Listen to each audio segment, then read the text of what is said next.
Bordeaux valorise la diaspora africaine. Un an après la première édition, environ 3000 personnes d'après les organisateurs sont attendues pour la deuxième édition de la Journée nationale des diasporas africaines. L'objectif majeur de cette deuxième édition est de mieux valoriser les compétences des représentants des Africains de la diaspora.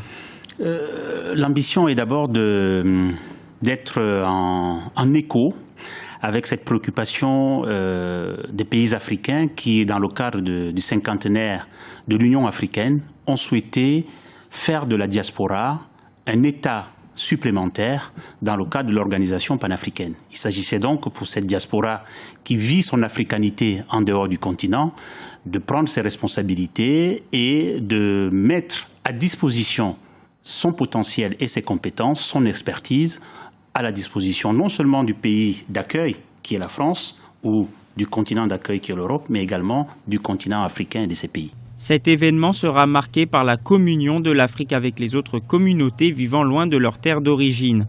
Elle permettra aux différentes diasporas d'exposer leurs spécificités et de rappeler les liens historiques entre Bordeaux, ville cosmopolite par excellence, et le continent africain.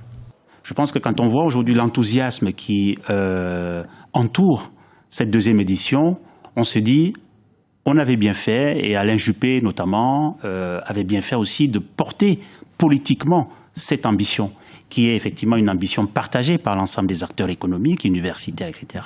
Et donc, et c'est la première fois qu'en France, une municipalité prend accord d'articuler et d'impliquer la diaspora dans un tel projet.